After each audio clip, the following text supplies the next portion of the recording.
Are we recording? I sure hope so.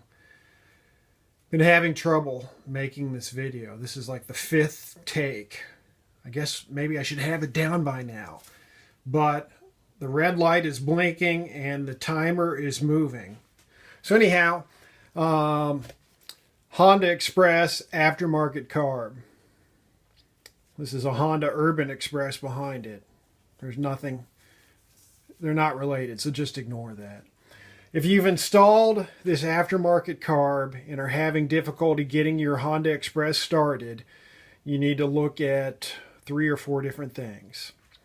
The first thing you need to do is look down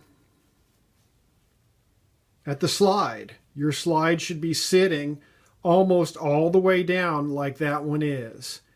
If your slide is not sitting all the way down, one of 2 things has happened. 1, you did not install the slide correctly. 2, you don't have enough throttle cable length, and you need to adjust the length of your throttle cable. You can do that. There's usually an adjuster up by the handlebars, or on, not on, well, this particular carb has an adjuster here, but the one, another one has that metal tube that curves off to the left. You can take a small hacksaw or a Dremel and cut off part of that metal tube, and the cable end will go farther down and you'll have more throttle cable to work with. So if your slide is stuck up high, then that's going to allow more air in when you're trying to start the bike. It's going to lean out your air-fuel mixture, and it's going to make your bike difficult, if not impossible, to start. Number 2, probably the biggest area to look at are these 2 screws. The idle air screw down below and the throttle stop screw up above. Mainly, you want to look at the idle air screw for starting purposes. And what you want to do is turn it all the way to the right until it stops. Don't overturn it or turn it too much, because you can damage it. So just to where it stops, and then turn it out a half turn, another half turn, and another half turn. So that's 1.5 turns. Then when you go to start the bike, put your choke on, put your air filter on. If you don't have the air filter on, again, your carburetor will get too much air to the air-fuel mixture, causing an overly lean condition and make your bike difficult, if not impossible, to start. If you go to start it and you still have a problem starting it, take your flathead screwdriver and turn that a half turn to the right. Then try starting your bike again. If you still have problems, turn it another quarter turn, and so on until your bike starts. Hopefully you don't have to turn it any further than that. Finally, the last area to look at, if your bike is not starting, you're having difficulty, is the level of the gas in the float bowl. You can check that by taking the carb off the bike, keeping the carb level, then taking the float bowl off the carb body, and without spilling the gas and seeing how much gas is in there. The gas level should be right above, or sorry, just below the top of the float bowl.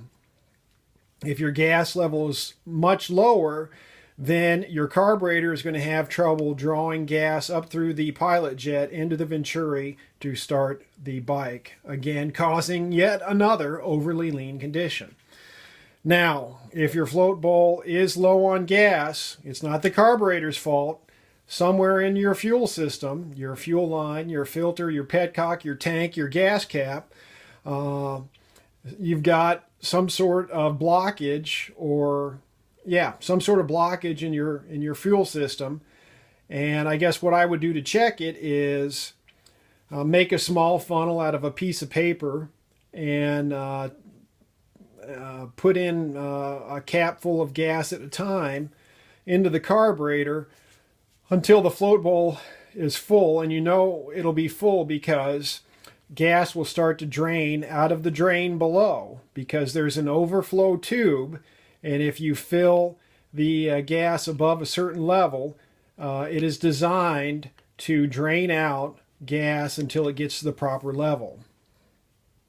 And for example, if you take out this idle air screw and were to blow in a carburetor cleaner, if you put in enough carburetor cleaner, or if you caught it just right, carburetor cleaner will come out of this tube. Okay, that's just how it's supposed to function. There's nothing wrong with the carburetor. That's exactly how it's supposed to work. And finally, if your float ball gasket is misaligned, that is not going to cause you any difficulties with starting the bike. If anything, you're going to have gas leaking out of the float bowl. If it's misaligned, take the float bowl off, realign it, and reattach the float bowl. Simple fix, should take you about 2 minutes. So, the slide level has to be all the way down. If it's not, you put the slide in wrong, or you don't have enough throttle cable to lower the slide all the way. Or I guess you've turned this throttle stop screw all the way to the left, which would be wrong, and your slide level is too high from that. Number 2, your idle air screw needs to be adjusted until you can start the bike. It controls the amount of fuel, or the richness of the air-fuel mixture, by turning it to the right. You start with turning it all the way to the right and turning it back 1.5 turns, and then work your way to the right from there. And finally, the last starting issue that I could think of is if your if the gas in your float bowl is not high enough, and that would be caused by something other than the carburetor. That would be caused by a 40-year-old fuel system with rust or dirt in the tank, which is not uncommon. In fact, it is very common to have that problem. And if you try to run gas through it without a fuel filter, you will put dirt into the carb and cause yourself more problems. So, if you're having trouble starting it, those are the areas to look at, and that's what you should do, and that is your troubleshooting guide. Enjoy.